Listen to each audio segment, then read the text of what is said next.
SUV at Cherry Shell Harbour. Welcome to Saturday League Kickoff.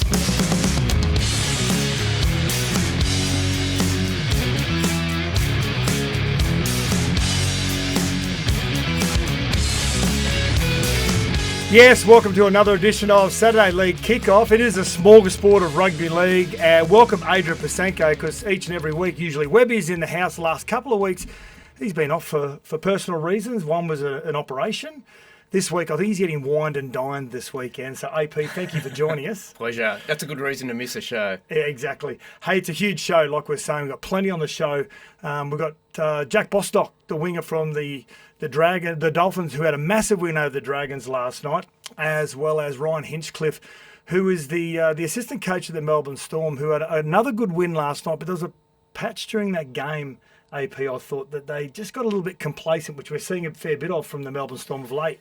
It sort of speaks to their season a little bit, doesn't it? Yeah. Like, even though they're entrenched in the top four, it kind of feels like they're just building slowly into their season, and they don't need to peak too early. Like, it's a Melbourne Cup preparation, isn't it? Like, Bellamy just knows when to get them going. So you don't want to be playing your best football, but it just seems like they've got so much more to give at the moment. Yeah, absolutely. And thank you very much to our listeners through the entire SEN network, also through our Fox Sports and Fox League viewers as well. We love what we've been doing each and every week for the first half of this competition. Now we get to the interesting part.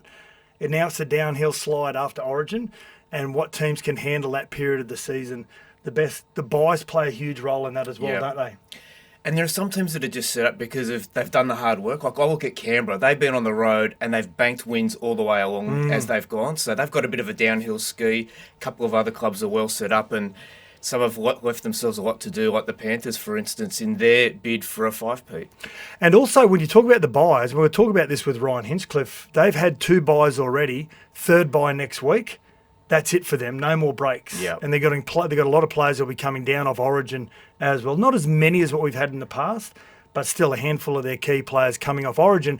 And those buys, if you've got them banked and ready to come in the back half of the season, it's going to help you lead into the finals, much like you're saying the Raiders. It sort of makes sense too that they get their buys at this time of year, given that they've got so many reps in the Origin team. Interesting one's going to be Penrith in a few weeks' time, where they've got Origin and then they're in Perth, and from Perth they've got to get themselves to New Zealand. That's going to be really hard if they've got 4 or 5 players backing up. And in the past, they've had enough points banked where they can probably afford to rest them, but they can't afford to lose any more games, otherwise they're basically gone. So perhaps they need to organise a Learjet or something, a charter flight, because they're going to be spending a day in airports otherwise if they don't. Well, the NRL have spoken about buying a plane, haven't they? Well, the fact PBL's got to pilot it as well. The fact we've got PNG coming in, we've got Perth coming in as well, maybe it makes sense to do it. Yeah, absolutely. Now, if you want to get involved in the show, we love your interaction each and every Saturday. 0457 736 736 is the number. And if you want to give us a call as well, we love it to hear from our listeners and our viewers from Fox Sports and SEN. It's 1300 01 1170 is the number. So give us a call, send us a text. We'll try and get to them as many of those as we can. We're going to review Friday night footy, of course, Thursday night footy. A good comeback win by the Knights. I've got to say the first half was one of the worst halves of rugby league to watch. Still watch it because we love rugby league. But the second half was one of the most exciting comebacks as well. And I love Golden Point as well. Yep. I love Golden Point. So well done to the Newcastle Knights. Unfortunately, that win has been soured by the comments of Adam O'Brien after the game. We're going to get to that as well. I love that stats. So do I. So basically, the fans spray the club, then the coach sprays the fans, and then the coach sprays himself for spraying the fans. Like rugby league, don't change. It's just the best game ever. It's like that what do I do with my hands situation, isn't it? And then poor old Adam O'Brien, he's just overseen one of the greatest wins in the history of the club, and then he has to hold a snap press conference to apologise for spraying a fan base which is probably the most educated and the most rusted on. Like if there's one team that keeps their fans keep coming despite where they sit on the ladder, as long as they're having a go, it's them. And he's given it to him and then given it to himself. Yeah, I like it. I like how he's backed up as well and apologised. Now, the big news of the week. Now, we knew that probably Mal Meninga was going to be the head coach of the new Perth Bears. Officially announced throughout the week, Peter V'landys, Andrew Abdo, very excited at the prospect I am also for a number of reasons, and we're going to talk about some of those advantages and disadvantages around a startup club and how important it is to get those final pieces, those key pieces in the organisation. Purely from a rugby league perspective, you get those right first and foremost. So we're going to talk about that.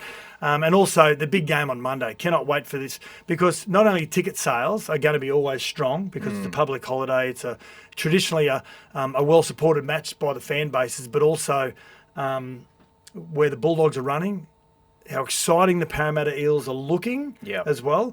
And we're going to push to get a certain amount of fans there. We hope you can go along for the ride. Even if you're not a Bulldogs or a Parramatta fan, I think it's really important to take the family to a game like this, especially if it's affordable. And it's affordable because there's $10 tickets. We saw a crowd of 65,000 earlier in the year for the Good Friday clash against South. Canterbury are really excited about the prospect of potentially breaking that record. And we'll talk a bit about it later on, but the prospect of Canterbury being the most attended footy team in Sydney. Yeah, that's exciting, isn't it? For a club 2 or 3 years ago that were basically thinking, we've got a new coach, are we ever going to find success again? But the fans remained patient, and most importantly, the club remained patient as well. Didn't make any rash decisions. It kind of feels like Parramatta are where Canterbury 2 years ago. Yeah. So they're on their own right. journey, and we'll talk a bit about that later on. But I love the fact that Rilesy's basically where Serraldo was, and he's made all the tough decisions. They've borne fruit for the Bulldogs, and hopefully they will for the Eels as well. Great stuff. Each Saturday, we love to look at our spotlight, what stood out throughout the week. Let's go to that now. The Spotlight. AP, I want you to kick us off. Fletcher Hunt. So, Which Fletcher? Hunt. Okay, yep. So a few weeks ago, this 19-year-old with this crazy mullet debuts for Newcastle, and it's in the game where Zach Lomax is auditioning. He's got one chance to prove himself, and it would have been a baptism of fire. It's like literally welcome to first grade. So poor old Fletcher Hunt, like Zach Lomax is just like, Mitchell Moses is raining bombs on him. Zach Lomax is sitting on his head and bringing them down and all this sort of stuff. And it could have, he's only 19 years old, it could have really messed with his confidence. Instead, he goes out there, his team is struggling last night, and he comes up and with that incredible tap back, that try right at the end, and there's also that one that he scored. Unbelievable scenes. I'm just so happy for him, and it's a difference probably between Newcastle's season being alive and otherwise. Yep. Now, I'm going to get to my spotlight a little bit later on, because we're going to get to one of our very first special guests. And they had a great win last night, 56 points to 6. The Dolphins up against the Dragons. And he's on the line. I think they've got a fan day today, the Dolphins. Great win, and his name's Jack Bostock. He had a great game again last night, and he's on the line. How are you, Jack? No, good, thanks. How are you guys? Going very well, very well. Congratulations last night, first and foremost. And you get one of the best seats in the house, you and the fullbacks. Fullback, when you're sitting out on the edges, you're looking at your forwards starting to dominate. What part of the game did you feel as though that, this is our night tonight, we're on? Yeah, I think you mentioned it there. The forwards, I reckon they were real good. They were physical in defence, and they ran the ball well, and then everything sort of just played off the back of that. I feel like got to give a rap to Frankie and Felice, how they started the game. They were really good. They set a good foundation for the boys who come off the bench. So I think obviously the backs were scoring a lot of the tries, but the middles were doing a pretty good job in there too. Jack, it's Adrian Proszenko. Can you talk us through that try that you scored? It was an AFL-style specky. Have you ever played Aussie rules, and has that been a part of your background at any stage of your career? I played Aussie rules maybe once or twice in primary school, and we actually made it to the state final. But we had about 11 rugby league players in the team and 5 AFL players. But other than that, I've never played AFL before. Just you see a lot of the wingers doing it now these days. It's a pretty good skill. Obviously, Xavier Coates, he's good at it, and then Marky Mark also, he gets up there. So it's a pretty good skill to have, and obviously I'm just trying to add it to my game now, but obviously not as good as them boys yet.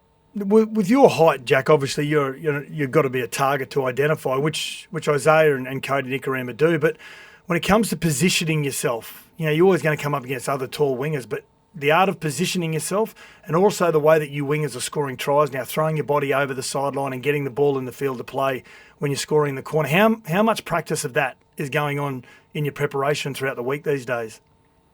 Yeah, no, 100%. You definitely got to practice it. After most sessions, obviously all the boys, all the outside backs, they get together and we have our own little sort of extras things that we do. Obviously, finishing's a big part of the game now. Like you said, a lot of the wingers are finishing some good tries on the end, and it helps to have a winger that can finish. So yeah, all the boys here at the Dolphins, we like to try to get our practice in with that, and then it helps when you got to crew with each other. You can sort of help each other, add little strings to the bow, and yeah, definitely pack it so it doesn't it's not a fluke. Jack, was it a bit more special doing it against your former club as well? And can you tell us a little bit about the circumstances of how you were identified and made the move up to the Dolphins? It's not any more special against them. Obviously, I got a lot of mates that play in that team, and I got no love lost there for the boys that are in that team. They're all boys that I played SG ball with, a couple of them playing at the moment, so it was pretty cool to play against them. How it all come about, I was just playing SG ball for the Illawarra Steelers, and we versed Penrith one day, and Sean O'Sullivan went down there to watch Isaiah Katoa, and Isaiah didn't end up playing. He had a broken wrist, and Sean hung around and watched, and so he liked how I played, so he gave his old man a ring, and then his old man watched the next game, and then the rest sort of all flowed on from that, really. Hey, Jack, now you just mentioned Isaiah Katoa. Take us inside a little bit of a backroom look into this young man who's so impressive with his tempo and how mature and classy he is. What goes into his week and around his preparation? Is he a real student of the game? Yeah, no, he is. He definitely is. That's a great way to describe him. He's very down to the fine details of his game.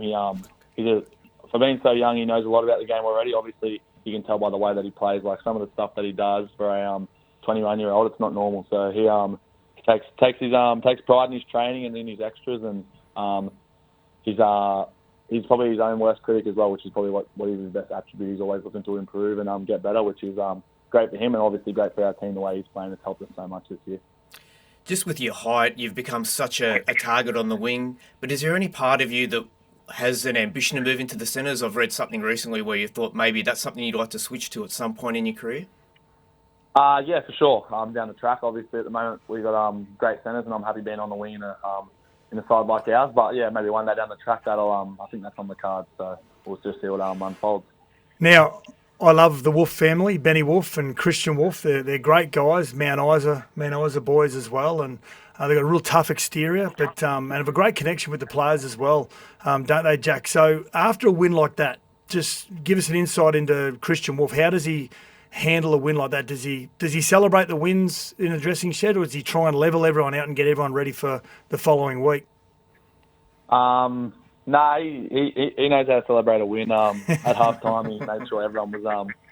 Obviously, we had a fair lead at halftime, but that was his first message: was the game's not over yet, and he didn't want us to get ahead of ourselves. So he kept it pretty straight and narrow there at halftime. But then, full time he was obviously pumped. Like it was a great win for the club, our biggest win ever, and it was probably one of our best games we've played. So it was he was pretty stoked after the game. Him and Benny Wolf, you know what they're like. They think that he's tough blokes or not. Jack, there's so much excitement about expansion and the prospect of PNG and Perth coming into the competition. Did you have any qualms as a player going to a brand new club that, it's all been set up? Obviously, there was the attraction of playing with Wayne Bennett, but what were your thoughts going into that sort of situation and whether or not you wanted to sort of make the jump or had any concerns about it? Obviously, it had its risk coming to a club. You don't know what's going to happen, but the risk you're going to take. I feel like it was like everyone here knew that we were going to be all right, but I feel like there's a lot of people saying that obviously we weren't going to go too well in our first couple of seasons. But like you said, Wayne Bennett, he was obviously he's been around the game for 150 years now, so he knew what he was doing. That was definitely a big attracting point, and also Wolfie as well. Like he was he'd won three or four Super League comps with St Helens, and he was coming here. Like there was a lot of guys in positions that had been around the game a long time, and they had done well in their position. So it was obviously looked like the club was going to go in a great way. So I didn't really have to put too much thought into what was going to go wrong. I thought coming up here was probably the best decision for myself. And he also had someone that's a little bit taller than him in Wayne as well. No, you'd have Wayne with height, wouldn't you? Yeah, I got him with height. That's about all I got him in. Yeah. Now, this is your opportunity to promote one of your teammates. Now, I know you're a Blue, but Fini Fuiaki, as a big mobile man that plays on an edge, convince Queensland selectors why he should be playing for the Maroons in 2 Wednesday nights' time. Well, I don't think I need to do much convincing. If they've watched him play, they should probably know that he should be in there. I feel like he's I feel like he's killed it. Obviously, coming to a new club at the start of the year, he took a few games to build into it, but I feel like now he's been one of the informed back rowers in the comp, I reckon. Obviously, he was in the 20-man squad game 1, so I feel like he's in the mix there for game 2, and I'd be so happy for him if he were to play. And being a Blues supporter, I'd be a little bit more worried about that Queensland side too. You mentioned earlier Wayne Bennett, and obviously, as a journo, he seems like one of the most intimidating blokes ever. But then again, Christian Wolf has got a boxing background. Yep. Who's the scarier of the two? If it was depends if it was a battle for words, I reckon Wayne. But if it was if it went past that, I'd be more scared of Wolfie than I would be of Wayne. I reckon Wayne would have it. See, the good thing about it, you'd have the reach on Christian Wolf, but Wayne, you got the sort of similar sort of reach. I think Wayne will probably try out a bit quicker than Wolfie would, I'd hope. Hey, now Wayne used to love what a lot of listeners probably don't and viewers don't understand with Jack about Wayne is that he loves to live vicariously through the players. So, he doesn't drink and doesn't party and so, but he likes to sit sort of up the back of the bus with a lot of the scallywags. Yeah, now, was he still doing that in his last year at the Dolphins? Yeah. And Christian Wolf, is he a front of the bus man? Yeah, Wolfie's the first seat on the bus, and Wayne was the last seat on the bus. So it's like two complete ends of the scale. So yeah, Wayne had his seat. It was the back right corner of the bus, and he always sat there. And if someone sat there, he'd let you know to get up and move. So it was pretty funny, old Wayne. He had his spot and he stuck to it. And yeah, like you said, he doesn't drink, doesn't party. If we went for a coffee, he'd come and just have his little apple juice. Wouldn't drink coffee. But he was always there, and he was he's a great bloke, Wayne. Like he was so good for the start of my career, and I'm sure a lot of the boys here would say the same thing. He was great while we had him, and yeah, you hear all the stories about him, and they're all true. Jack, it was a pretty tough start to the year. I think it was 4 losses to begin with, and obviously you've stabilised. You're now sort of in the 8 as we speak. Where's the club at the halfway point, and what are the goals for the rest of the year? I feel like, like you said, obviously we started pretty rough, but I feel like we've done a fair job of getting ourselves back in. Are we in the 8 at the moment, or? You are. Yes, 7th. Yeah, we are. 7th. Yeah, there we go. So obviously, we had 4 losses on the trot there, and there was some pretty poor losses at the start of the season, which none of us were happy with. We knew that we trained and prepared way too well over the 6 months in the pre-season to come out and perform like that, and then we've turned it around. But I feel like obviously we're at a good point now, but we just need to get a few more wins and just keep building on it for the back end of that season to get in the 8, which has been our goal since we've got to the Dolphins, and it'd be great to do it this year. Well, I think you're one of the most dangerous teams on paper when it comes to your back line, I should say. Another great win, Jack. You're going great yourself, and you got the Cowboys next Saturday night in Townsville as well. Yep. Well done last night, mate. Great record-breaking win by the Dolphins over the Dragons, and good luck for the rest of the season. No, thank you. Thanks, guys. Thanks for having me. Now, it's great for Jack to join us the morning after the game. Thank you very much to Trav McLean and the Dolphins there as well for making him available. Now, before we get to the break, we want to get your text 0457 736 736 or give us a call 1300 01 1170. Hills Bulldog says, remind the Doggies fans, boys, that the boys are marching from Pullman at Homebush to the stadium at 2 p.m. Monday. Get amongst the Doggy fan. And we didn't get to my Saturday spotlight, which is it's all about milestones. Josh Papali'i, 319 games for the Raiders, overtakes Jason Croker. Adam Reynolds, 300th game in the NRL. He had Isaac Luke presenting his jersey as part of the presentation yesterday. He's got a very special place in Adam Reynolds' heart at the start of their careers. Blake Brayley, 150 games as well. Yep. He's the real marathon man at the moment, isn't he? One of the most durable players in the NRL as well. So well done, Big Papa. Can't wait for that starting team, leading the team out with his family. And when you think about where he sits amongst Origin front rows, we talk about Webke, Petro, Matt Scott, Steve Price. He gets lost in a little bit of that. 23 Origins for Queensland. I've got no doubt since he retired from Origin that he would have got 1 or 2 phone calls from Billy to say, would you be interested? Yeah. And to his credit, he's probably gone, well, he has said no. Yeah. No, I've got to step away. It's all about club now. And also where he sits in among all the great Panther Canberra players as well. So he'd be right up there. And to do it in his position as well, one club man, phenomenal effort. Yeah, exactly right. Exactly right. Couldn't happen to a nicer guy as well. So let's get to a break here on Saturday League Kickoff. But stick around because after the break, Storm's assistant coach Ryan Hinchcliffe is going to join us on the show.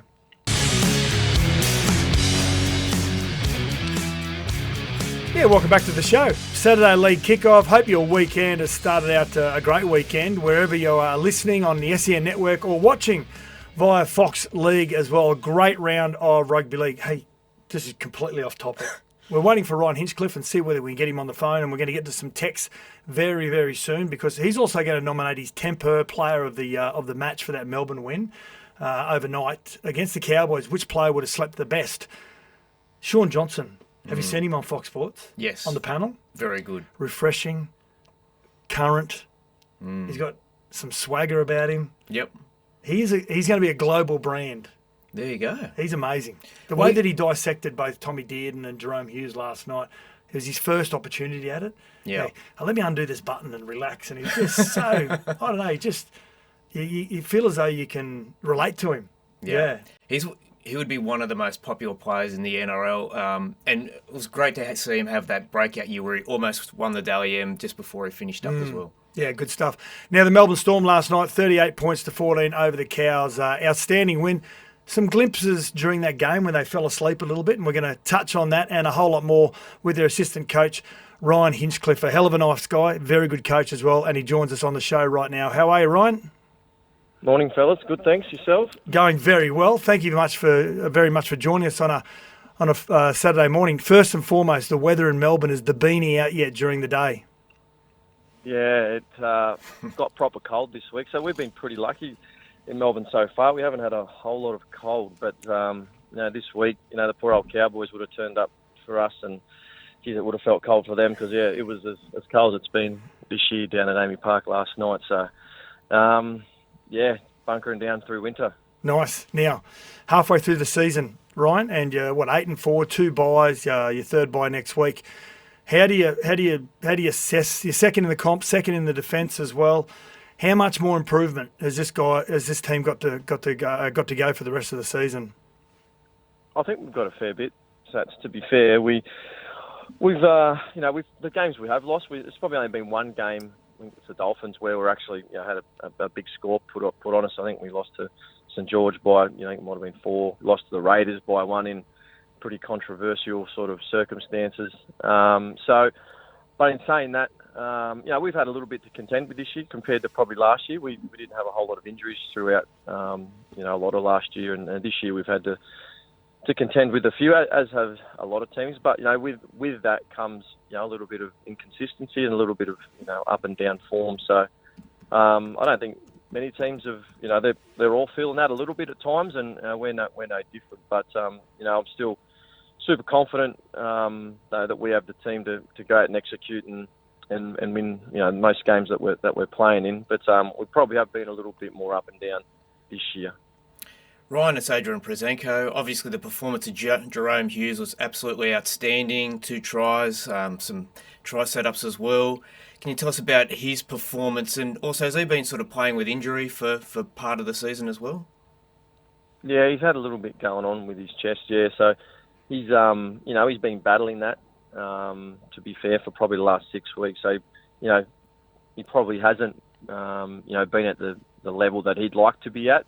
But we had the bye there a couple of weeks ago, and he was, allowed him to sort of rest up and improve a little bit. But we know, he's a fantastic player. He's such a leader of our team, and when his game's on, and his running game and his kicking game, he certainly has a huge influence in our team. And he's the guy who's communicating and organising a lot of stuff. So he's obviously a very important part of our team, and the better he's playing, the better we're playing.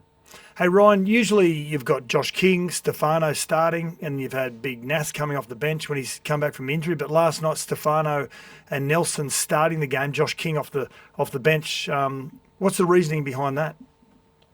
Yeah, it's just a little bit of a rotation, to be fair. So that's like, King is he's been unbelievable for us since coming from the Knights a few years ago, and just with Nelson, he took a little bit longer to get going this year, but he's really got himself fit at the minute, and we just thought, the opportunity to start with Nelson and Stefano, it's a pretty intimidating, front row duo.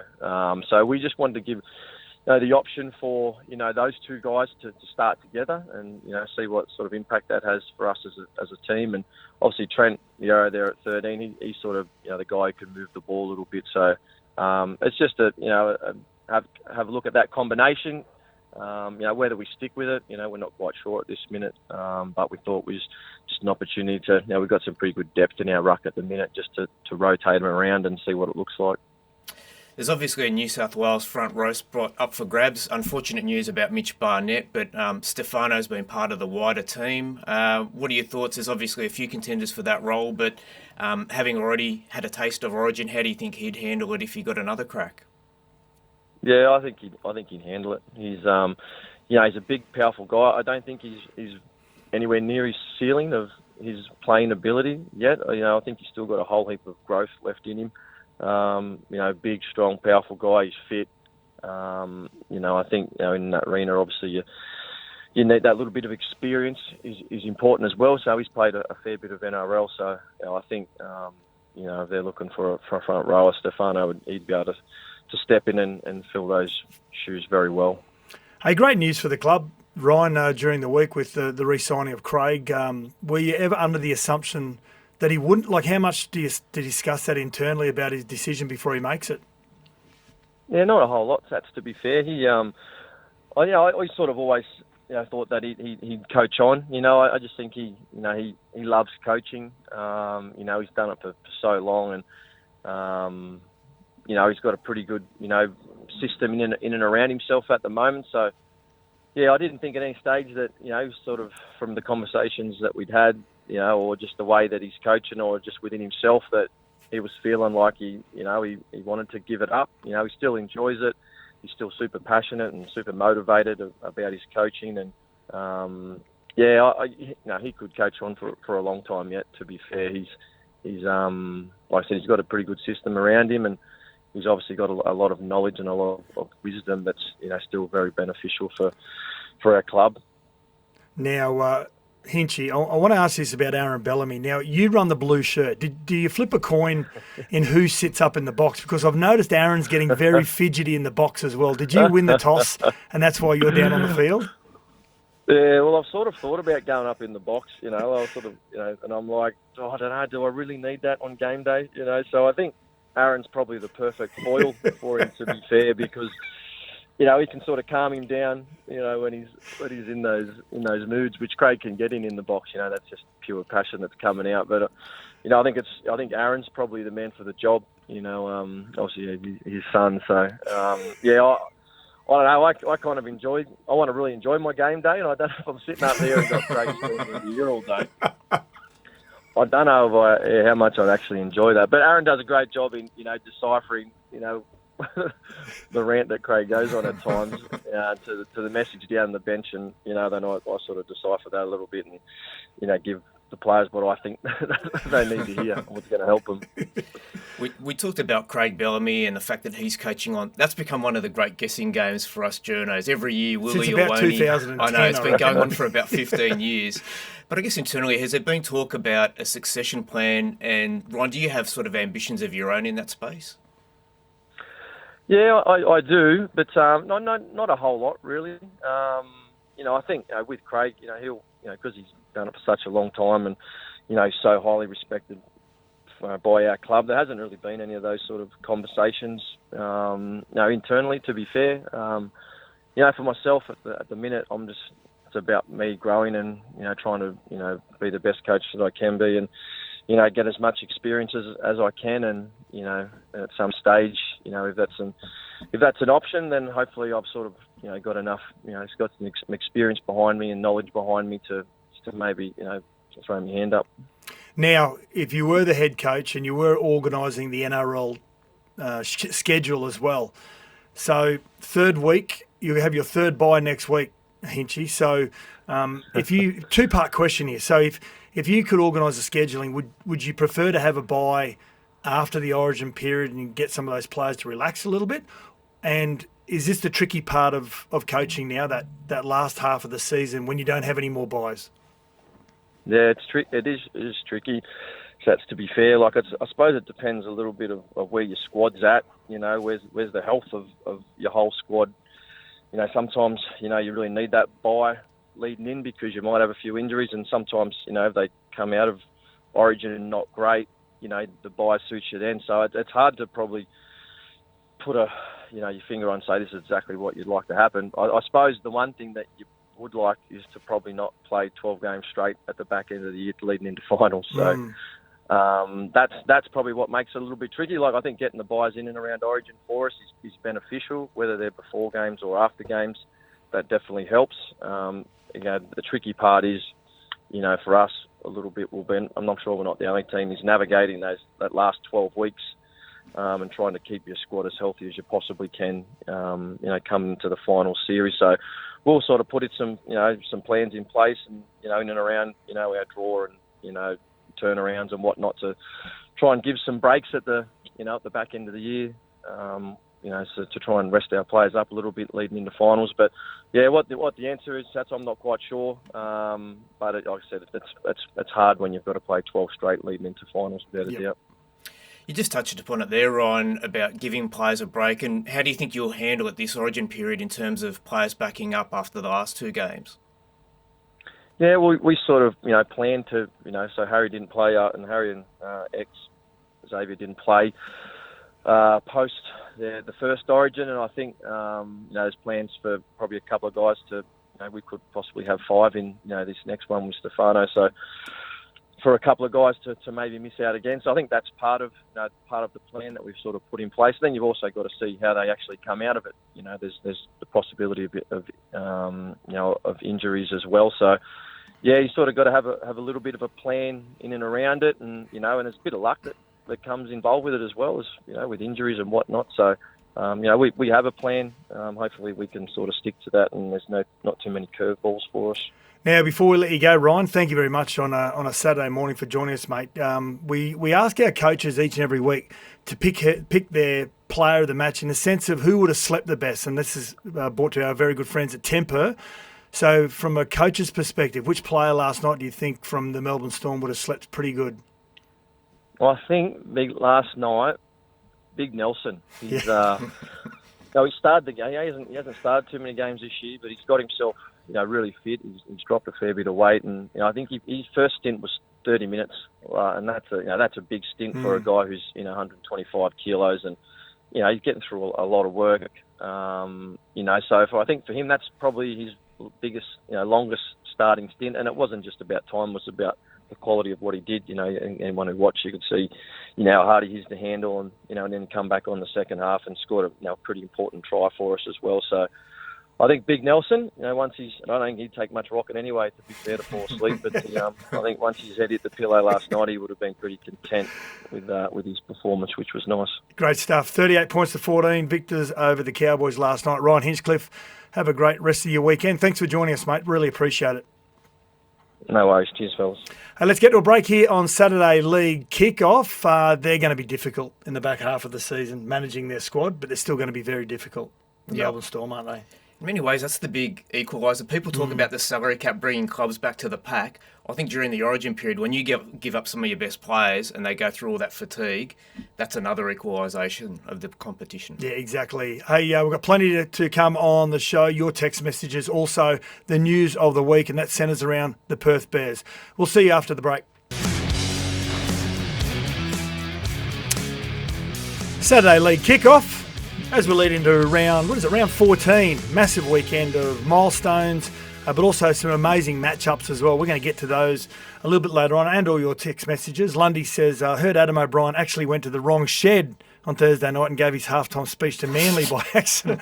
Lundy, we always learn to probably filter through a lot of Lundy's text messages because you got to proofread them once, and there's also these little hidden messages. That one? I don't think I did before the show. And my daughter, who obviously doesn't watch the show, God bless her, she's texting me during the show about all these these units she's looking at, sending me photos. So my wife did that the first time on the show, and she's, what do you want for dinner? And it's probably not a good time. Thanks for your support, loved ones. Hey, we're going to get to the news of the day, and we want to also get your interaction throughout the show. 0457 736 736. Give us a call, 1300 01 1170. We're going to try and get to as many as we can, and we have got a lot of text coming in. John O'Cave says, good morning, guys. Love your show each week. Well, thank you very much. How good are those Dolphins going? Love the game. Sats, do you think we can play finals this year? I do. I thought it was going to be very difficult for you, Jono, in those first couple of years when you just find your way.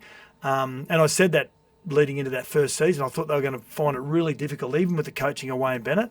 But I think this year, now that those players have really matured now, they've got a lot more game time under their belt, a lot more matches under their belt. They played some big matches as well. And that sprinkling and the experience that they've had in that group is starting to rub off on a lot of those players as well, where those experienced players like your Felice Kaufusis and your Bromwiches, when they sort of start to fade out of that squad, that those players have spent a couple of years with them now, can become senior players themselves. Kind of feels like this will be the first time that a Wayne Bennett succession plan will actually work. And everyone was saying it's the curse of Wayne Bennett when they lost those first 4 games, but they kept their cool. And there was some real difficulties in that period too, with the flooding of their facility, like their preparation, being on the road early doors. They've navigated their way through that, and they looked the goods last night. Yeah, absolutely. They looked great. Now, some of the big news out of the week was Mal Meninga named as the inaugural coach officially of the Perth Bears. So a good appointment. There are many questioning that his success or lack of success at club level week in, week out is probably going to be a hindrance. And a lot of people saying that, well, he's only been signed as a figurehead. Yes, he's been signed as a figurehead, which I think is quite an astute signing. The assistant is going to be really important to him. But outside of that, Mal has learnt so much about coaching and about himself and about the importance of who his assistants are. How do you delegate? What sort of players do you identify that are really important to a playing group? He's been able to amass all of that across a really successful Origin career as a coach. I know you got the best of the best, but you still got to be able to bring all those egos together and make them head in the same direction. And that's a lot harder to do than when you've got 30, 35 players on your hands at club level. So, funnily enough, and it all comes down to the recruitment, of course, of your staff and your players. But I think it's a good signing because he has learnt so much about what success looks like. Now it's about the workload into it, AP. Yeah. Do you think also that line is a little bit disrespectful? This whole thing that, like, he's just there, the figurehead, and his assistants have done all the coaching as well. And that was something that I think the New South Wales media threw up a lot during that reign where the Maroons went on that incredible streak, and I guess we were doing our best to try to destabilise it. But he would have learnt so much. And my understanding is that one of the reasons why they chose him is because he has relationships with the elite players in the game. So I've compiled a bit of a list of some of the guys who are going to be free agents on November 1 who Mal has coached at kangaroo level. And it's a good list. That's like November 1 this year too. We're talking 4 months away. Yeah. So guys like Payne Haas, Josh Adokar, Harry Grant, Xavier Coates, Lindsay Smith, Angus Crichton, James Tedesco. Now, most of those guys will probably stay at their incumbent clubs. You and I spoke about one player in that list that you think would be really important, one, to the playing group, but two, purely from a marketing perspective as well, but also the guy can play. I would not be surprised to see Josh Adokar being one of the inaugural signings for the Bears. And as you said, he's a great player and he's one of the quickest guys in the NRL. He's a speed machine. He scores tries. He can finish and start sets. But the thing about him is that he's just got this huge personality, and that's going to be a big part of it. Part of the reason why Mal's there is the sell, not just to players, but to fans and the community in an AFL mad town. And Josh Adokar, he's like the Pied Piper. Like when he was at Belmore, you used to see, he'd go to Joe Bell's, the cafe there, and he'd walk 100 metres and it'd take him 5 minutes to do it because everyone wanted a selfie or wanted to have a chat to him. And I think that he would be perfect for Perth as one of their first recruits. I agree with you as well because the fans and the community need to reach out, needs to be tangible. They need to reach out and have a character, someone that represents and flies the flag and has that attachment to the community. I remember when we set up the Gold Coast Titans, that person for us was Preston Campbell because he loved giving himself to the community. Everyone felt as though they were part of Preston's journey as well. Now, Zane Bojack, who works for the ABC in Queensland, has got a great little profile called In Zane with his footy. He's a great guy. He touched on Twitter where I want to get this right, said Mal wants to spend the first 12 months in Canberra, where he's based, while he sets up the team. Now, there are a lot of people that are quite critical of that, and I can see the concern from a lot of rugby league people because it is a long way away, Perth. But expansion is about communication, it's about clarity, it's about trust as well. You need to communicate really well, and COVID has taught that we can communicate remotely. You need clarity around your jobs in the rugby league department. You need trust when your back is turned that whatever message that I'm sending to the rest of the staff and the playing group, whatever that may be, or when it comes to recruitment, setting up a rugby league operations and a facility, is that when I turn my back and I'm doing something, I just know that same message and those same responsibilities are being adhered to as well. So I've got to say, I think Mal should spend at least 10 days a month in Perth, and that is about community. I think it's also about ensuring the rugby league department is being coordinated and being built correctly as well. Your training facilities, ensuring that all those and the resources as well are being followed.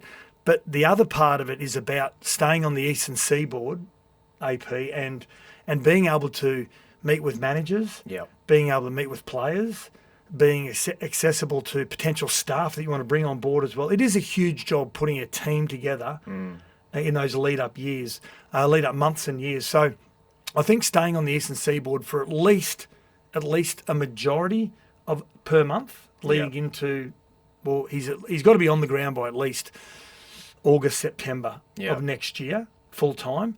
But outside of that, staying on the eastern seaboard, there is some relevance to it. Well, it's a two-pronged job. So part of it is the rugby league gospel and spreading that, and he has to be present. And I think he will be. I think there's going to be a lot of back and forth, but at the moment, there's nothing there. They've got a CEO, they haven't got a chair, they haven't got a board. All the players that he's trying to recruit are going to be in Queensland, Melbourne and New South Wales. So there's no point him sitting over there. New Zealand, and New Zealand, of course. He should be in those discussions actively, and he's going to be. And it'll be really interesting to see what sort of support crew he puts around him. And we just talked about Wayne Bennett and the succession plan for Christian Wolfe and how it looks like that's bearing fruit. It's going to be fascinating to see who he surrounds himself with and who's going to be anointed as the next person. Mal probably, he's got 3 years in the job. What does that look like? And that's one of the things that's been Mal's strengths, in that with some coaches you sort of feel that they're paranoid that someone's going to white ant them or wants their job or whatever else. He gets the best people and he surrounds himself with him, and it's always been a good team, good team effort. So I'm really interested to see what that looks like. I think it's really important for Mal to have an assistant coach that is going to take over, like you're saying. Also an assistant coach that doesn't want to be a head coach anymore. That is there for purely just to ensure that the message that his head coach needs each and every week, and also the development of that potential assistant coach to take over. And let's just throw up Matty King, for argument's sake, who's at the Roosters, part of the Blues camp, like an amazing human being, but also an amazing coach. Both sides, defence, attack, his interaction with players, his communication is first class. So let's say it is Matty King, and does Mal take Michael Hagan, who had great success with at Origin level, and he just knows that Michael Hagan's got his back. He had Neil Henry there for a number of years as Anthony well. Anthony Seibold was there, which obviously he's not going to be one. I think Matt King, I'm just hearing he may be staying put rather than taking that gig. But I'm interested to ask you, Sats, and you're someone who's had experience in 2 startups. In terms of the challenges that you face, particularly in recruitment, and am I right in saying that the recruitment rules were a little bit different in terms of, at the moment it's a November 1 cut-off, but back in the day with the Gold Coast Titans, for instance, it was a slightly different situation? Yeah, it was the old model, which I think we need to go back to, which is June 30. You can't talk to any players until the 1st of July of the year that you're coming off contract. So, a few barriers. But the challenges of setting up a rugby league operation or setting up a club, it's easy to sell it to the potential members and fans and the community because it's a shiny new toy. It's exciting. But from a rugby league operations point of view, you've got to get a coach that knows, one, how to implement and strategize and also be part of a build-up of a club. They know what it's like to build departments and look at potential staff and the strength of those staff, the ability to do a lot of due diligence on that staff that are coming in as well. That's really important. Also, you've got to have a coach that can handle the load of the media leading into it because you're the only one on the ground. There's no players in those months and years leading up. So you've got to be able to handle the media and being the only go-to person outside of the CEO. But also recruiting, you've got to be able to convince, you've got to have a good salesman as a coach as well and as a general manager of rugby league and recruitment because you've got to be able to sell players something that has no data that's going to be for it. We just heard Jack Bostock earlier on from the Redcliffe Dolphins is that it was a risk because there's nothing to really lean on in the way of the history of the club. Yeah. So that's really difficult, and you've got to have those people in place that are willing to set up those strategies, but also be able to sell the club and make players believe as well. Now, what we did in those first few years of the Titans, which still arguably has been probably their most successful, is that we came up with an equation on potential players, and the equation was made up of a lot of these areas, which was, what are their playing ability, different attributes as a player, but most importantly, how important are they to a playing group, but also away from rugby league, what do they do in their downtime? That's really important. And based on that, you come up with some really strong playing players as well. Now, back then as well, AP and listeners and viewers on Fox League, is we actually went to clubs and got permission from their clubs to negotiate before June 30. I just wrote some of the names down here. Luke Bailey, he wasn't going to be able to get the money that Dragons were willing to offer him, and we're offering a lot more based on the salary cap. Preston Campbell wanted to go back to southeast Queensland, the Gold Coast, where he started his career. Scotty Prince wanted to return to Queensland. Anthony Buffler-Frankie, who was an amazing player and a great servant for the Titans. He was a Murwillumbah boy. He wanted to go back to northern New South Wales or the Gold Coast. And Luke O'Donnell, who was playing at Parramatta, who's a Gold Coast boy. So we even got permission from clubs. We were able to negotiate before June 30. Yeah. So straight away we could sell to other players that these are the players that we've signed and they want to play with them. I love the way you talk about it being an equation because a lot of it can be data driven. So, you look at the statistics, at what they do on the field, and then there's the intangibles, and which you sort of talked about, like, work in the community. Are they someone that you'd like to introduce your daughter to? Would you let them date your daughter? Melbourne talk about the coffee test with Frank Panisi and Craig Bellamy. And if you sit down there and they get the feeling that you're not buying in, then they're not interested in you. It's also the way you interact with the staff. Yeah. Thank you, no thanks, eye contact. Yeah. The Bulldogs, for instance, they want players who are footy nerds. Like, you know how, like, some players are too cool for school and they say, no, I only watch my own game, or I don't watch any football that I don't play.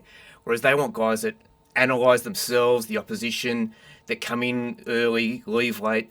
That's what Cameron Serrato wants. So that's another sort of intangible that you don't see out on the field. Well, you don't bow to creature comforts. That's the big thing. It's about not bowing to creature comforts as well. And in Perth, well, you got to have a very Melbourne-style build to it.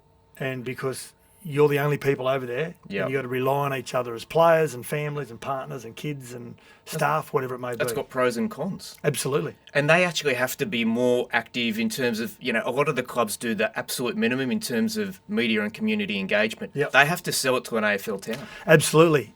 Plenty to come for the Perth Bears. Well, that's it for the first hour of Saturday League Kickoff. Another hour to come. More of your text messages. We're going to cover all the big games across the weekend as well. Get involved in the show. 0457 736 736 or give us a call. 1300 01 1170 is our open line number. This is Saturday League Kickoff. Scott Sattler, Adrian Proszenko here on a Saturday morning. We'll see you soon. A team that just gets touched up by 50. I know. That's hard. And I know that for and against can play a role in where you finish, but still. It was heartbreaking, a draw. It's even more heartbreaking getting beaten in Golden Point. Yeah. Remember we got beaten in Golden Point, Tigers versus Souths one year, 2004. It was heartbreaking. Absolutely heartbreaking it was. Now, as I said, Knights 26, Seagulls 22, and that's why we got onto the Golden Point, is because that did go to Golden Point. Whoever thought it was going to go to Golden Point? The first half, 16-0 in favour of the Seagulls. Lehigh Hopewadi, they lost early, attempting to score a try, smashed his head on the ground, and Category 1, which it affected the rest of the game. But in saying that, still going with a 16-0 lead, you should never give that up. This team are rocks and diamonds. Now, we were talking before the show, why would you want to be a first grader or an NRL head coach? I mean, to try and come up with the right recipe to make your team play the same way each week, which is an 8.5, 9 out of 10, would do your head in as a coach. Now, what happens between half-time? Some teams don't want half-time, AP. Yeah. Manly were one of those sides. They didn't want half-time. Adam O'Brien, he couldn't wait for half-time, so he could just reset his side.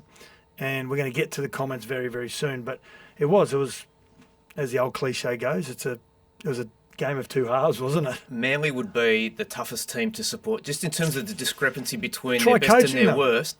But not just that, it's not even game to game. It's within a game, as we saw then. Yep. Crazy. Yeah. Now, Ponga scored his first try of the season in Golden Point. But your man was outstanding. Yes. Fletcher Hunt. So good. You know what's funny too? He's a cult hero now. You know, it's interesting too, and you probably know this. You'd probably be able to admit it as a commentator when you're doing a game, and you can see that there's it's really lopsided, and you're trying to basically talk up a game where there's nothing doing. And I could sort of sense commentators doing that on Friday because they're massive blowouts, and that was sort of starting to happen halftime in the Newcastle game, and then all of a sudden it's like, hang on, we've got a game of rugby league here. It was actually really good to watch. It was great to watch. It was great to when the Knights were trying to just use their forwards to batter through the middle, it just wasn't working because it was 18-0 at halftime. Sorry, but they were so far behind the pace. You had to pull the trigger early in the second half, and they did that. They started to use the ball quite expansively. They didn't use Kalen more so as a runner. He was firing those big left to rights, which were covering 25, 30 metres, and getting to Dane Gagai, who was getting on the outside of players. And again, a 300 game of this year was outstanding. I don't think they win if they don't have Gagai on Thursday night. He was the one that just broke the shackles. And you talk about teams putting halves together. I watched what they did in the first half against the Panthers a few weeks ago, and both teams are obviously depleted, but they were using the football. And that the hard part is once you start to catch up, you sort of sometimes go back in your shell as they actually played it out, and they played without fear in Golden Point as well, and it didn't degenerate into one of those field goal-a-thons as well, which I love also. Well, we see those teams that have to chase wins, and somehow they find this expansive part of their game that you sort of think, how come you didn't try and use that earlier on in the game to try and create a lot more momentum and a lot more pressure for yourself? But your teams, they want to follow, the buzzword in rugby league at the moment is process. You've got to follow the process. If we follow the processes, we're going to win the game. But what happens if you don't follow the process? Sometimes you get yourself back into the game as well. And that's what the Knights did on Thursday night. So well done to Adam O'Brien and his side. But let's talk about what, unfortunately, I don't like focusing on it, but, we have to, is that the booing at halftime. Now, fans can do what they like because they pay their money. I would never boo my side, but that's just me. But, fans are passionate. And they can do what they want. They can react any way they like. Well, there's no other way really for them to show that they're disgruntled. And sometimes I've seen fans boo a team because the board's all over the shop, and that's their only outlet to actually show we're not happy with what's happening at head office. Yep. And the Newcastle fans, they're the most rusted on, most loyal fans, and they will always turn up if they think their club's having a go. Even when they were getting wooden spoons. But it's sort of funny, those same fans who were booing would have been cheering at full time. And that's what Adam O'Brien alluded to as well. Now, we're going to get to some audio right now. This is when asked about after the game around the booing. This was his response. It's disappointing. Yeah, it's really disappointing to people to even, I know the scoreline's not what they want, but to boo the effort that went into that first half from a really young team. The people that booed don't know anything about rugby league. They're probably the ones that cheered at the end too. That disappoints me that they do that. Well, it is a disappointing comment, but... What about him then the next day? So this has happened. I like this. And then they've called a snap press conference so that he can apologise for what he said. I like it. It's like our mate Webby. He came out the next day after saying that French rugby is like a part-time competition. He came out and apologised the next day. He owned it. So well done, Adam O'Brien. Not ideal that you try and polarise your supporter base. But if I was Adam O'Brien if I'm a rugby league fan, I heard Adam O'Brien say, and we said this at the start of I think you and I said it off air, if he would have said, Well, they deserve to be booed in the first half. Yeah. You actually would have maybe have said... You'd have won them over. Well, there would have been part of the supporter base that said, "Oh, now he's turning on the playing group." But there would have been a small section of the supporters who said, "Yeah, absolutely, they deserved it." What I find amusing is that a few weeks ago he said, "I've got the full support of the board." Now he's got the full support of the players, but not the full support of the fans. Yeah. But a good win. Takes a little bit of pressure off the Newcastle Knights not being centrepiece. I want to focus on one little play, and if you're watching the game on Fox League and syncing it with SEN as well, which you've got the option to do, there was a moment with about 13 minutes to go. I want to get this right. Jack Cogger, who I'm a huge fan of, and from all reports, a very popular player amongst the playing group as well, wherever he plays. A tackle on Ruben Garrick. It was a northeastern corner, far top left corner, as you're watching on TV. So his fifth tackle, and he was on Ruben Garrick, 16 all, 13 minutes to go, and just chopped him down. Garrick looked home. He did, absolutely. Yep. Momentum was going to take him over the line, but 13 minutes to go at 16 all, that's the play of the game. Not the Fletcher Hunt one where he knocks it back in and Kalen Ponga scores the try. Yeah. If Cogger doesn't make that tackle and they go to a 20, possible 22-16 lead, who knows what happens. So well done, Jack Cogger. They're the plays and players that they want to be around as well. So make sure you give us a call, 1300 01 1170 if you're a Knights fan, if you're a Manly fan, you want to ring up and have your opinion. We want to hear from you as well. This is the platform where you get to just get rid of everything out of your system for the cathartic. weekend. Get it out. It's cathartic. Did you over-pronounce that then? Yes. Yep. That's what journos do, don't they? Sea Eagles roller coaster. Let's just look at this.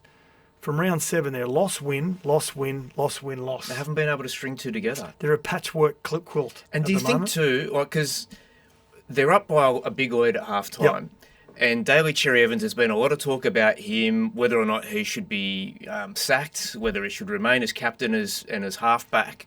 And you'll think when you're 16-0 up, it's the halfback and the captain's job to make sure that they ice that game. Yep. And he doesn't do it after having a terrific game last week.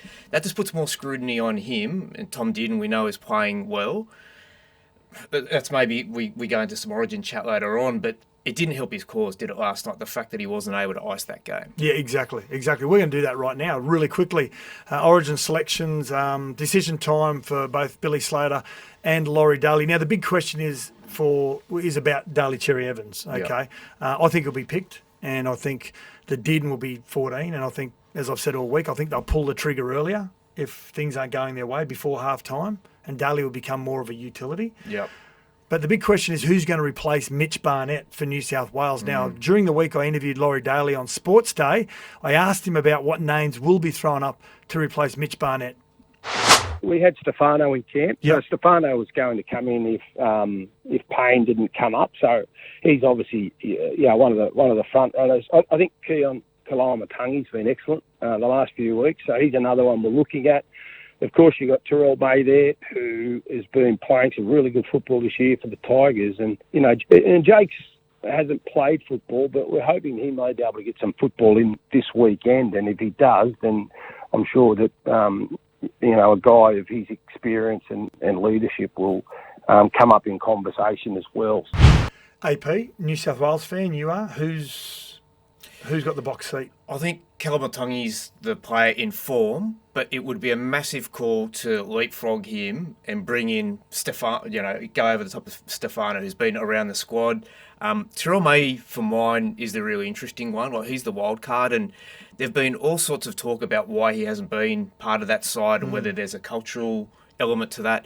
My mail is that he actually sat down with Laurie Daly. Okay. And it's one thing to actually hear all these different things from other people, but for him to form his own opinion and get to meet him, and Terrell's different. I've actually been able to sit down with him a couple of times, but for mine, he's good different. Like, just little things like we wanted to him to pose up for some photos for a story that we did on him, and we said, is there any chance we can take one without the man bag? And he goes, no, bro, I don't do that. It's like that's a part of who I am. But he's getting probably paid from that. Well, he probably, even if he isn't, like, he's just authentic. He just wants to do his own thing. Like, he plays video games. Like, there are literally, he will sit there and play video games for like 6 or 7 hours, and it's on Twitch, which I don't understand that. But apparently, kiddies I are sometimes watching. don't understand grown men playing video games. But then there are people who are watching grown men play video games. They're not even playing the video games. But the point is, it's different. And this is the other thing too. When you're in a camp in a pretty boring place like Blue Mountains is in winter,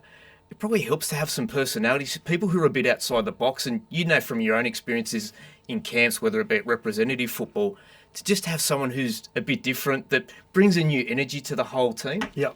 Yeah, no, they're very important. They're the characters of the side. As long as they know when to level it out and rein it in, Yep. and have that emotional intelligence to be able to do that, that's really important about those characters. Like your Josh Addo-Cars. Like, Yeah, 100%. he knows when to be that player, but he also knows when to be the motivator as well. So When it's game time. and you learn that during as you get mature throughout the game as well. I'm just looking at the New South Wales side. I wouldn't be surprised if Max King starts Yep. and they bring the next player onto the bench, because you've got Payne, who's the guy that is just all about destroy and destruction, and then you've got the leveler in Max King, who defensively great, gets through his workload, he's got a big engine on him as well. I think that could be a good 1-2 punch for New South Wales.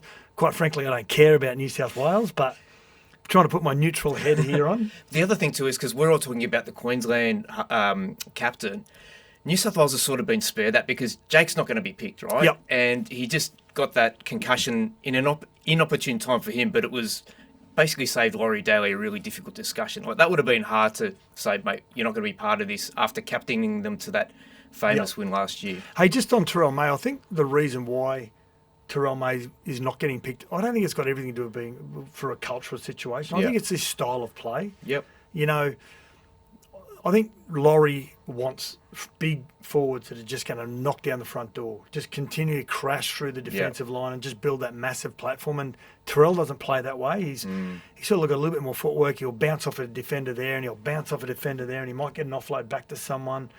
I don't think that's ideal for the way that Laurie wants to play. I think he just wants to go Payne Haas, let's say a Max King, Isaiah Yeo. Then we go one past, let's go Angus Crichton, jams it into Daly Cherry Evans. Those big, mobile, athletic style of front rows, I think is more his style. Well, look at the way that Isaiah Yeo played. Like, he's such a link man between the backs and the forwards. He was just almost a battering ram. And they decided, let's run at Harry Grant all day. Like, they made a really concerted effort to up his tackle count. So Harry missed 7 tackles. Yep. Cam Munster missed 10. Yep. Craig Bellamy's on the coaching staff of New South Wales. It's pretty obvious that that's where the targets were. Yep. And by the time they got the ball in their hands, they didn't have the concentration to be able to, give themselves a little bit more depth, give themselves a little bit more time. Everything's moving a lot quicker when you're fatigued, and it was a really good game plan by Laurie and his coaching staff as well. So, what's your thoughts? 0457 736 736 is the number, and if you want to give us a call, we want to hear from you as well. Whether it's Newcastle fans, whether it's Manly fans, your team playing this weekend, could be someone who wants to shout out to Josh Papali'i, whatever it may be. We want to take your call. 1300 01 1170 is the number. Let's get to a break here on Saturday League Kickoff. Saturday League Kickoff proudly brought to you by Wing House. They do State of Origin better than most. And book your table now for the second State of Origin, which of course is in Perth. Can't wait to get over there. Going over Tuesday, red eye home. Oh, wow. I always say to myself, I'll stay the night and wake up next morning, feel refreshed, get on the plane, go home. But then when I wake up, which I haven't slept all night because I'm wired, and I've got some Sailor Jerry's in me as well. Do you reckon that might be your underlying issue? I think I always say to myself, well, if I went home on the red, I'd be home already. But it wrecks me for 2 or 3 days. So let's see how it goes. Can't wait to get over there. Hey, just outside of rugby league, and also our viewers through Fox League and our listeners through SEN, Jai Opataya fighting tomorrow on the Gold Coast against Sequoia, who's a Italian 34-year-old, 17-0. Gamble responsibly, but we're just going through off air what the odds are. So Jai Opataya is paying $1.01. That's less than Winks. The bloke that he's facing, $26. Wow. We've got to remember, Buster Douglas was 48 to 1, wasn't he, against Mike Tyson in Tokyo? That's probably the biggest upset in big time boxing, isn't it? It's one of the biggest upsets in sports history. You got Japan up against South Africa. You got Fatty Vorton's 1995 Origin side. You had to go there, seriously. As well. Hey, some big games across the weekend. And thank you very much, Steve, I should say, Para Steve from Dubbo, who texts the show each and every week. Morning, boys. Just bumped into Kurt Mann at Belmore, Ari says. He mentioned the team will be a lot better with Lockie Galvin in the side. He has been very impressive at training and he's a very silky player. Bring on Monday. Should be a great atmosphere. Love the show. Keep up the good work, Ari says. So is Ari saying that Lachlan Galvin's going to be playing on Monday? We're going to try and have a Lachlan Galvin free zone. But he will be playing one way or the other because the reserve grade side plays at 140 as the curtain raiser. Yep. So he's either going to be in that, but I reckon more than likely he'll come off the bench. Yep. The other thing that I'd be looking forward to is watching Mitchell Woods. This will be the first time that he plays. Yeah, he's playing for New South Wales Cup for the Bulldogs. First time that he's played against men. He's had some injuries that have curtailed his career to date. But he's a fascinating one because he was the one before Galvin arrived that they had been touting as the long-term halfback for the Bulldogs. So I wonder if he's feeling a little bit put out. I know that he's very close to Phil Gould, and he would have been assuring him that, yes, you're still part of the solution for us long term. But, you know, when you've got Burden, you've got him, how's it all going to work? Sexton's clearly not going to be there. Do you know we were talking about earlier on where people in your organisation need to be really good salesmen in the rugby league department? That's where Gus would be sitting down a young player like that, and he would be selling him and making him believe that you don't need to be there tomorrow, but when you are there, and it might be when you're 21, 22, that you will play the next 13 years of the NRL. You don't need to be there now. It's about selling the dream. He was selling it to Galvin for 12 months. Yeah. And one of the key messages that he was saying is, we shouldn't be paying overs for blokes like him early in his tenure. And guess what? They didn't. They didn't. Exactly. Hey, legends, this is from Dennis the Dog on the text line, 0457 736 736. I go to Perth a lot for work and have been asking about the Bears to the locals.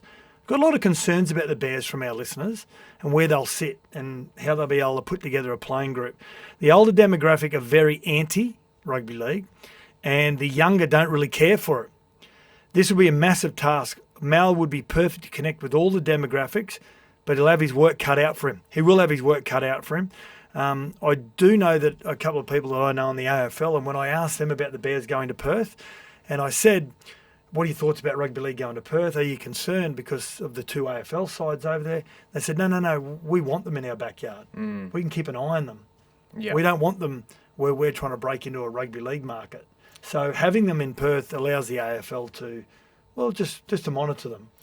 That twin city model as well means that they have to keep both the North Sydney element of the partnership engaged as well. So that's, people are talking about Mal being in Sydney and, you know, or on the eastern seaboard and also in Perth.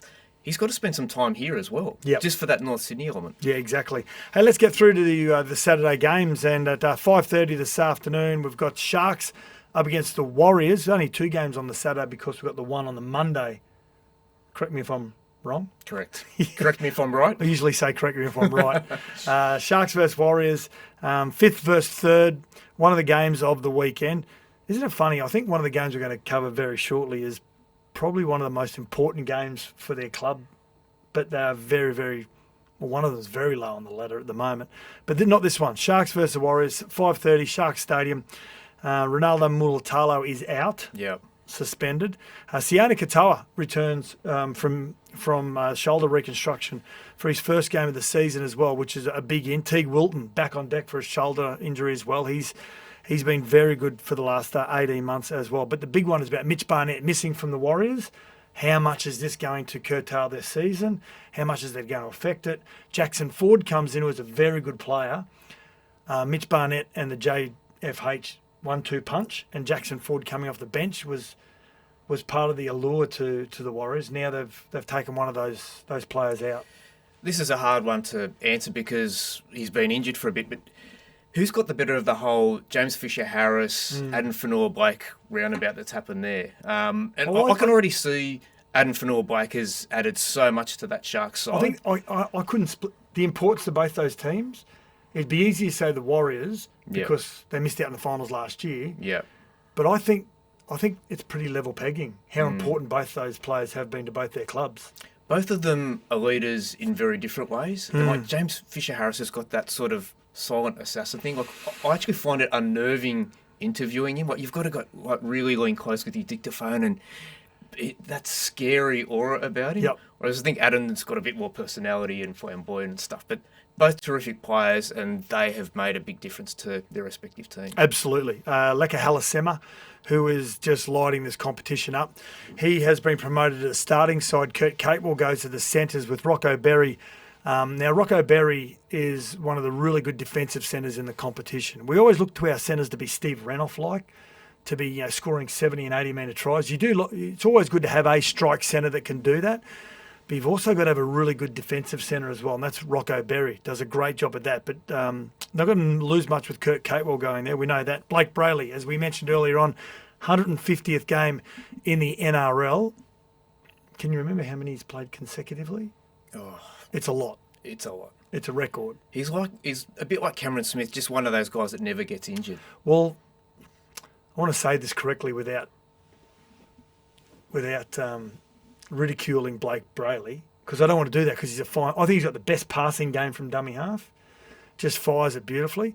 But guys like Cam and Blake, and they know how to get themselves involved, but just to the point where they'll push it to someone else in a better position, if that makes sense. Yeah. Yeah, so Cam made a career out of it, didn't he? He'd just get out of dummy half, just enough to bring players onto the ball, and it would just get him out of all that immediate contact. It depends on who you're playing with. So, like, some dummy halves, like, they know that the halves want the ball early, so they're just going to throw it, pass off the ground.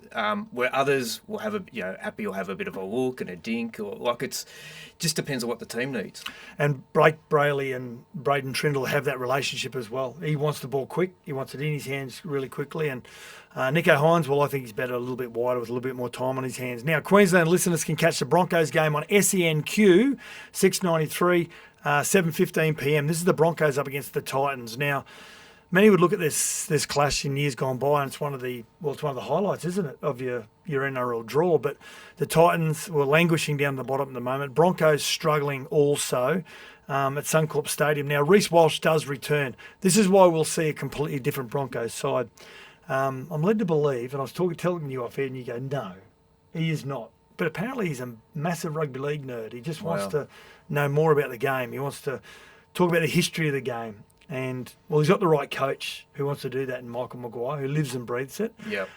So Reece Walsh will make them a different side. Adam Reynolds, of course, plays his 300th game. Amazing milestone. What a great player he has been. How do you see this one playing out? Because the Titans have won 1 from the last 8. Yeah. The rumours about Des is unsettling for the club as well. It's not ideal. Yeah. And commend the club at the moment. They're trying to play it off, and you've got to do it as a club. You've got to be able to say, no, we've just got to get wins. Don't worry about who's coaching the side at the moment. We've just got to get wins. Well, it's a milestone game for Adam Reynolds. What I thought was really interesting was that he made 39 tackles a week ago against Manly. They just kept running at him. And Jordan Ricky, who defends near him and is his sort of bodyguard, he made 53 tackles.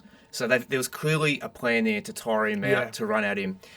You just look at the fortunes of those two clubs, and you know how you say, it's almost like a stock market. Am I buying that or selling that?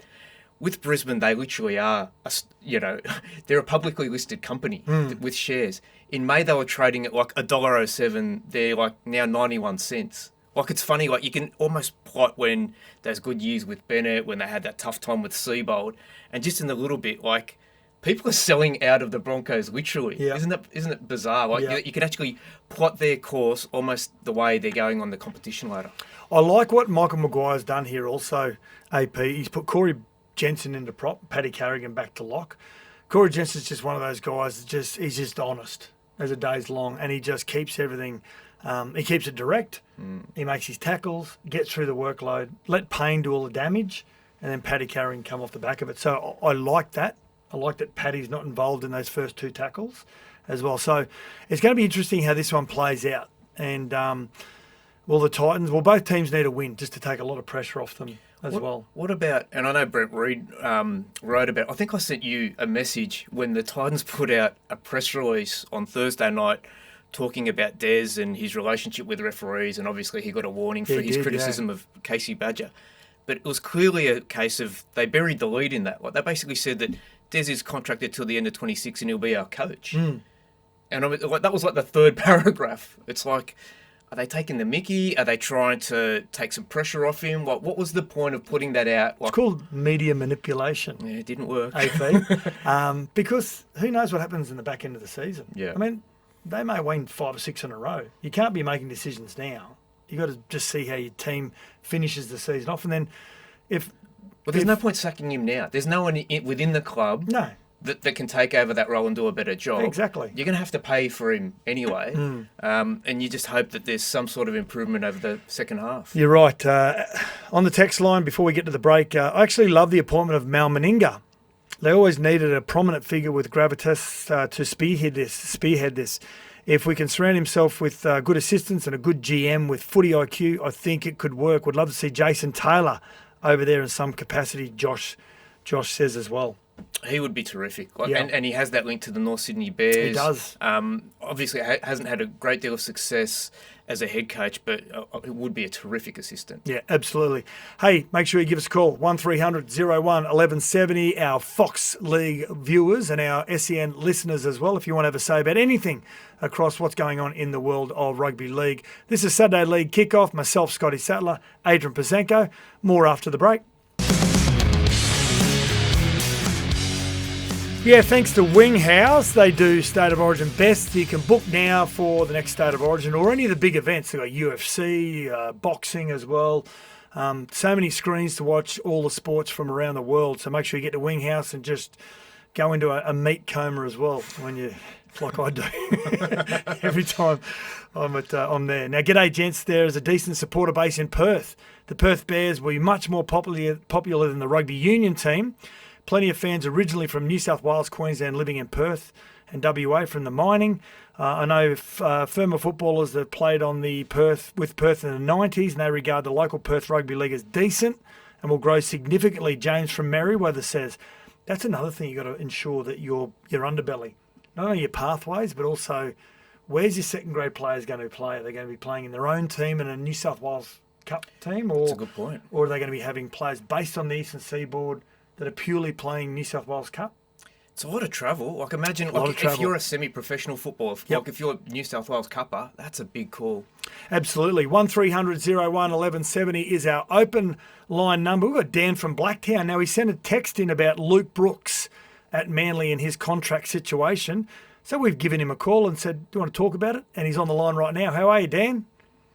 Oh, not too bad, guys. Good morning. Hope we're all well. Yeah, no, we're great. Thank you very much for listening, watching and calling in as well. So Luke Brooks, 3-year deal currently at Manly. What's on your mind?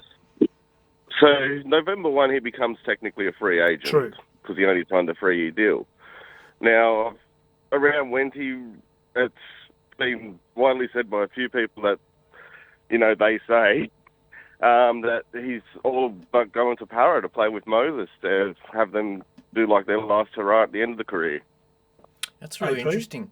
Well, it's going to be a juggling act for Manly one way or the other in that they've got two outstanding young halves in Ontoni Large and Joe Walsh. Mm-hmm. So they've just brought Jamal Fogarty over the top of them, which is all good and well, but do they start getting itchy feet? Brooks, as you mentioned, has got a year to go. And, of course, they started their career together at West Tigers. So Parramatta still haven't found a Galvin solution. I spoke to the coach just this week, and he said, the Parramatta coach, Jason Riles, and he said, we're not in a rush. They've got a lot of money. They're not going to jump into anything because, Galvin 2 or 3 months ago wasn't available. You just never know what's going to shake out. So I don't think that they're going to jump at Brooks or anyone else. They'll just see what happens and play out the year with Dylan Brown and reset for next year. It's a good call. Good point you make there, Dan. Thank you very much for calling up. But we were talking off air about, were you talking about when they were young guys and playing together at the West Tigers? So they were known as the Big Four. So you had Brooks, Tedesco, Moses, Woods. Yep. And there was all this talk about we've got to keep them there, the future. So I actually did a stat when the four of them actually got onto the field together. And it didn't happen that often because there were injuries or whatever else. Guess what their winning percentage was? The four of them, these were considered the best young players in the game and the future of the club.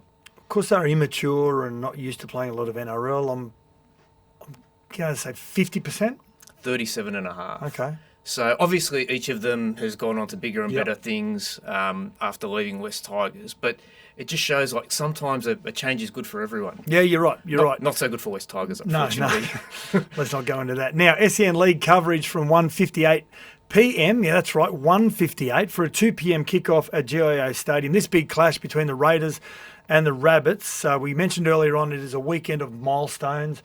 Josh Papali'i, who has not only been one of the great enforcers of rugby league for many, many years, you're talking about trying to recruit players to your club. And Canberra has always been a difficult place to recruit players. They've had to find another alternative, which has been the UK as well, and taking on players that are yet to play a lot of first grade and find something in them, like young Tamale, who's been a revelation, but also players that players want to play with. And this is where Papa and Joseph Tarpany and those sort of guys have really played into the favour of the Canberra Raiders and their recruitment. So this guy is about to play 319 first grade games, overtake Jason Croker. Toots, one of the great Raiders players of all times. But you put him on the top shelf when it comes to the greatest Raiders of all time from 1982 AP. You do, and the thing is, he's such a fan favourite because of just who he is. I remember after the 2017 World Cup, so he and a couple of the other guys who were at the Raiders, and Junior Barlow and Joe Lewa, they're all representing Samoa, and apparently they just treated it like a total Kentucky tour. Like he's come back, Josh Papali'i, and Ricky's told him to step on the scales. It was about 130 kilos, and Ricky's head almost exploded. He's got himself so did back Josh Papali'i, yes. He was that big. And then you think, this is a guy who ran down Jamal Fogarty, hit 31 kilometres an hour on the speedometer, his ankle tapped him, and both of those players will never live that moment down. I know. There are a lot of players that came back to a lot of clubs from one of those World Cup campaigns from Samoa, and a lot of clubs are really concerned about the amount of buffets there are a lot of buffets they're engaged in as well. Now, his young bloke, I think his young son's name's Noah, who was just like, do you know a lot of those baby memes that are going around now? So if they did one of us, it'd be us in baby format. So it had Josh Papali'i's young guy basically talking into the camera. He's got the massive mullet and the hat on, and he says, "Come and watch my dad play next weekend at GIO Stadium." I thought it was actually one of the baby memes of Josh Papali'i because, honestly, there's no DNA test needed there. Yeah.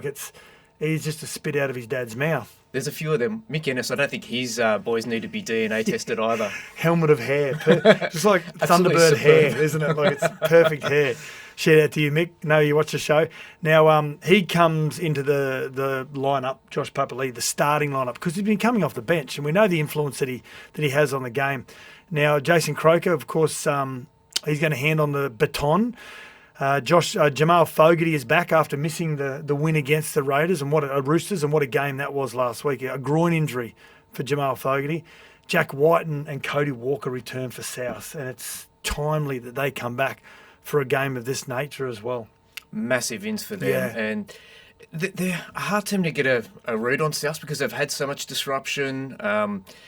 It's become very clear that the Lewis Dodd situation, that's just not working, and that seems untenable. I think that clearly he's got a contract on a lot of coin, and if he wants to play reserve grade and live in Sydney, then they're going to have to pay it out. But I don't think there's a lot of first grade for him. Jamie Humphries as well has probably come on a little bit more than a lot of people have expected. So. I feel as though they're at their most competitive when, for some reason, Humphries is on the field. Yep. Whatever he gives them, and I think mainly it's defensively because he's a big body. Huge body. So defensively, they just seem to be a lot more competitive when... I'm a little bit like you. I don't know what to read of South at the moment. They've got a lot of good young players that haven't played a lot of first grade, like Hubner and co, that are finding their way and doing a really good job.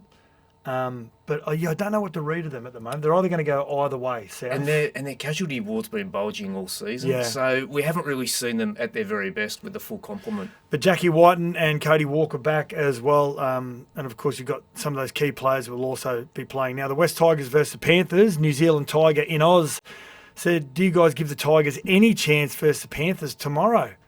The Scott Sattler Cup. I didn't read that last bit. Well, I know that you've wanted a Lachlan Galvin free zone, but now we get to have a look at the guy who's going to be hopefully the long-term replacement for him. He's a good player, this kid. Latu Fainu. So he's been out with a thumb injury. He'll come off the bench initially. Heath Mason will retain the number 6 jersey. Yep. But both of them are 19. So there's been all this hype about Lachlan, but Latu can play. Like, he was considered probably one of the best young players in his age group as well coming through.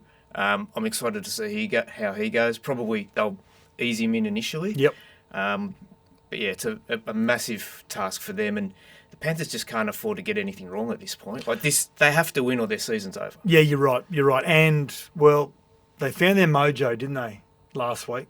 It seems as though that Origin has spiked their key players into what the back end of the season needs to look like. They know that they've left themselves short for a number of reasons, injuries, loss of players, and every club has that. It's just how you react to it. And I thought with Origin being played, New South Wales winning, and then those players going back to clubland, we saw what the Panthers could potentially do in this back half of the season. What was fascinating was seeing Nathan Cleary and Mitchell Moses combine. Yep.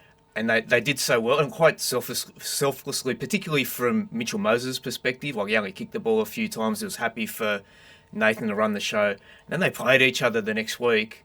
Nathan just put on a masterclass. Yeah. He's just, I'm still the man. I'm the number 7. I'm the best. So Jarrell Skelton returns for the West Tigers. Good player. Winger. Do you know his brother's big Will Skelton from the Wallabies? He's like 7'14". Yeah.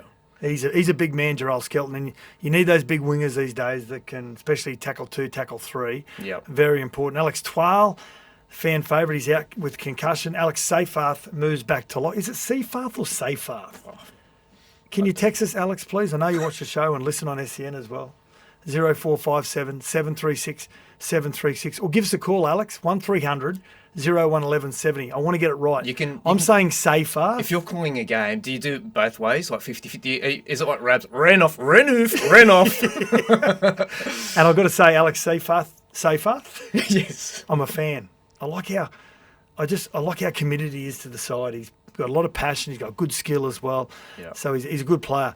Brent Naden, Charlie Staines have been dropped to the reserves list. Hey, on that Broncos game, I know we're backtracking a little bit, but the rumour was that Selwyn Cobbo, Dean Marin has been named on the extended list, that Selwyn Cobbo may be playing Queensland Cup this week. So in the one breath, we've got people saying that Billy Slater should pick Selwyn Cobbo for Origin, and in the next, he's getting dropped by his club coach. Could he get picked from Origin from second grade officially? Do you think that Madge, as a former New South Wales coach, is just playing a little bit of silly buggers, like with the Maroons? No. Getting into Billy Slater's head again? I think Madge he's got to fire a shot over the bow, and he can only do that sometimes by dropping players. So he's got to do something. Well, he gave Selwyn the opportunity in the number 1 jersey when Reece Walsh was out, and just defensively, he was found out a lot, wasn't he? Exactly. And to round out the week, of course, Monday's game, I'm so excited about this. It's the King's birthday, which is Wally Lewis's usually birthday in January, but he's going to have another one on Monday, the King. SEN League coverage from 3 p.m. as well. Bulldogs and Eels, Core Stadium. We had a text earlier on. They're leaving the Pullman at 2 p.m., the team, to walk over to Core Stadium. Love that Cam Seraldo does that. It's outstanding. Now, some big name returns for the Bulldogs. $10 tickets. How good's that for a public holiday? Steve Crichton, Max King, Kurt Mann, back from Origin, Jacob Kiraz from the calf, Saluka Fafita, concussion, all back on deck. Will Penasini for the Parramatta Eels to the centres. Sam Rani moves to the bench, and Joash Papali drops to the 18th man. Galvin listed at number 23 as well. See, he snuck it in again, didn't he? Yeah, Galvin, he's been doing it. How do you think this plays out?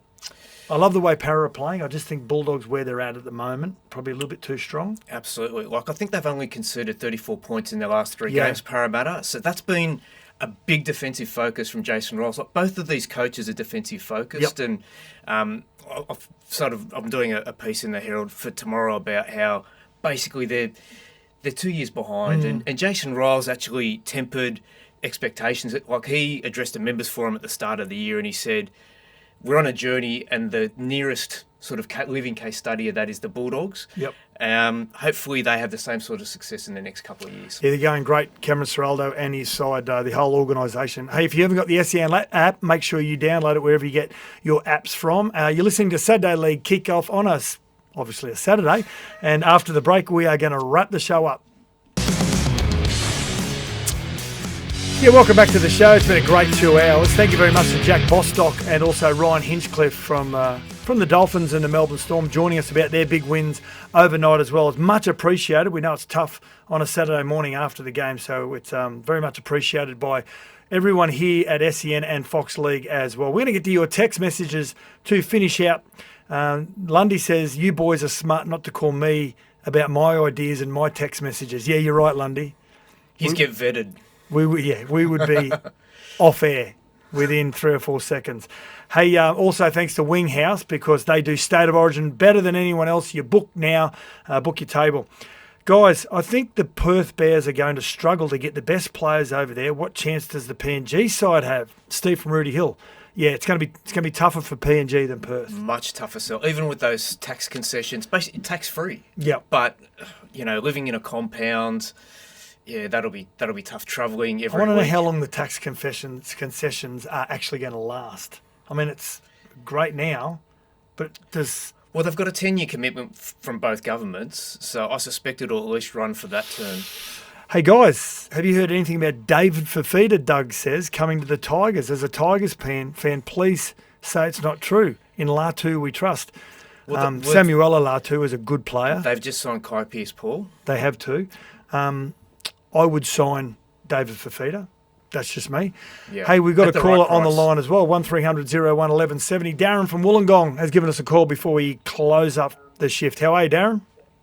Yeah, good. How you going? Going, mate. Now, Dragons. You want to have a chat? What's going on? Yeah, I'm a bit disappointed with the Dragons at the moment. They've been a little bit up and down, and just wanted your opinion on what you think will to make them a true, genuine contender for the title. Okay. It's been a long time since we last won it.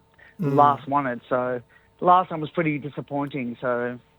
Well, Darren, I think they were blown off the park when it came to the size and the speed and the mobility of the Dolphins. So I think they need some big mobile forwards. And you've got one in young Tonga. He's going to be a good player, a big front row. So I think you need a couple more of those. We're hearing here, Robert Menai says, what position does Daniel Atkinson play, Darren? So when he goes to the Dragons, I think he'll play in the halves. We had a listener earlier on say that they overheard some board members talking about the Dragons board members talking about Toby Sexton going over there as well. So is that your halves combination moving forward? Frankie Molo, obviously, he would have really enjoyed last night. He was a big body and, he had a good game for the Dolphins. So that's probably an area that Shane Flanagan will have a look at. Yeah, exactly. So thanks, Darren, for giving us a call. But I think some big mobile forwards, I think some ones that can really bend the line as well. Hey, thanks for your texts and your calls throughout the last 2 hours. It makes the show. You are the stars of the show, the listeners and the viewers from Fox Sports and also SEN. Thank you, AP. Thanks for having us. Thank you to everyone behind the scenes as well, each and every week that brings the show on every Saturday. Thank you to the Perth. Aaron in Perth, thank you for your texts as well.